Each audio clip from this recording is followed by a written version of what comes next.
નમસ્કાર મિત્રો, સ્વાગત છે તમારું અમારા યુટ્યુબ ચેનલ ની અંદર। આજના વિડીયો મિત્રો વાત કરવાના છે તાર ફેન્સિંગ યોજના 2026 વિશે।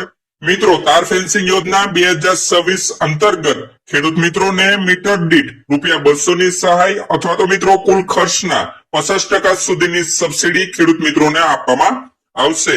આજના વિડીયોમાં મિત્રો વાત કરવાના છે તાર ફેન્સિંગ યોજના 2026 અંતર્ગત કોને મળશે લાભ, આ યોજના અંતર્ગત પાત્રતા શું હોવી જોઈએ લાભ લેવા માટે, કયા કયા ડોક્યુમેન્ટ રજૂ કરવાના રહેશે, તેમજ અરજદારને આ યોજનામાં લાભ મેળવવા માટે અરજી ક્યાં કરવાની રહેશે, સંપૂર્ણ માહિતી વિડીયોમાં આપણે આગળ જોવાના છે અને જાણવાના છે। તો મિત્રો, ગુજરાતના તમામ ખેડૂત ભાઈઓ વિડીયોના ખાસ છેલ્લે સુધી બન્યા। તો મિત્રો, સૌપ્રથમ તો વાત કરીએ આ યોજનાના લાભો અને સહાય ધોરણ વિશે। તો મિત્રો, ખેડૂતોના ખેતરમાં ઉભા પાકને રોજ ભૂંડ અને નીલગાય જેવા વન્ય પ્રાણીઓ નુકસાન પહોંચાડતા હોય છે, તેથી આવા વન્ય પ્રાણીઓથી પાકને બચાવવા માટે ખેતરને ફરતે તાર ફેન્સિંગની જરૂર પડતી હોય છે। ગુજરાત સરકારના ખેતીવાડી વિભાગ દ્વારા ખેતરને ફરતે કાંટાળી તારની વાડ બનાવવા માટે આ યોજના અમલમાં મૂકવામાં આવેલી છે।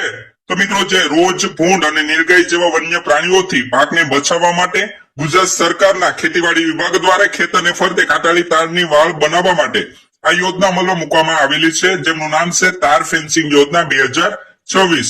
ત્યાર પછી વાત કરીએ મિત્રો, તો આ યોજનાનો લાભ ગુજરાત રાજ્યના કોઈ પણ વર્ગના ખેડૂત ખાતેદાર મેળવી શકશે।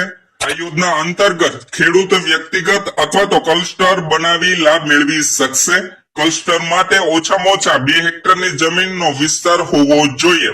આ યોજના અંતર્ગત તમામ ખેડૂત મિત્રોને રનિંગ મીટર દીઠ ₹200 અથવા તો મિત્રો કુલ ખર્ચના 50% આ બંનેમાંથી જે રકમ ઓછી હશે તે સહાયના ધોરણે આપવામાં આવશે। તેમના પછી વાત કરીએ મિત્રો, તો જે ખેડૂતોએ સોલર તાર ફેન્સિંગ યોજનાનો લાભ મેળવેલો હશે તેવા ખેડૂત મિત્રો આ યોજના માટે પાત્ર ગણવામાં આવશે નહીં, એટલે કે મિત્રો આ યોજનાનો લાભ મેળવી શકશે નહીં। આ યોજનાનો લાભ આજીવનમાં એટલે કે લાઈફ ટાઈમમાં એક જ વખત મળવા પાત્ર રહેશે। તો મિત્રો, આ હતી આ યોજનાના લાભો અને સહાયનું ધોરણ। તેમના પછી વાત કરીએ મિત્રો, આ યોજનામાં કયા કયા ડોક્યુમેન્ટ તમારે રજૂ કરવાના રહેશે આ યોજનાનો લાભ મેળવવા માટે। તો મિત્રો, જાતિનો દાખલો, જે મિત્રો SC અને ST કેટેગરીના કેન્ડિડેટ માટે જ લાગુ પડશે।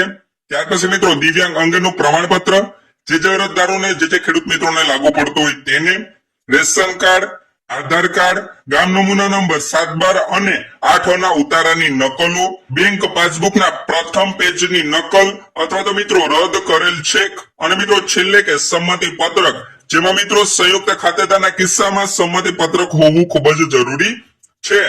મિત્રો, છેલ્લે વાત કરીએ કે તાર ફેન્સિંગ યોજના 2026 નો લાભ મેળવવા માટે ખેડૂત મિત્રોએ ક્યાંથી અને કઈ રીતે અરજી કરવાની રહેશે। તો મિત્રો, આ યોજનાનો લાભ મેળવવા માટે ખેડૂત મિત્રોએ આઈ ખેડૂત પોર્ટલના મારફતે ઓનલાઈન મોડથી તેમની ઓફિશિયલી વેબસાઇટ ઉપર જઈ અને આવેદન કરવાનું રહેશે। આમની ઓફિશિયલી વેબસાઇટની વાત કરીએ તો મિત્રો iKhedoot.gujarat.gov.in આમની ઉપર જઈ અને ખેડૂત મિત્રોએ આવેદન કરવાનું રહેશે। તો મિત્રો, બસ આ જ હતી તાર ફેન્સિંગ યોજના 2026 કે જેમાં મીટર દીઠ ખેડૂત મિત્રોને ₹200 ની સહાય અથવા તો મિત્રો કુલ ખર્ચના 50% સુધીની સબસિડી, બંનેમાંથી જે મિત્રો ઓછું હશે તે ખેડૂત મિત્રોને પ્રોવાઈડ કરવામાં આવશે। આ યોજનાનો લાભ કોઈ પણ વર્ગના ખાતેદાર ખેડૂત મિત્રો મેળવી શકશે।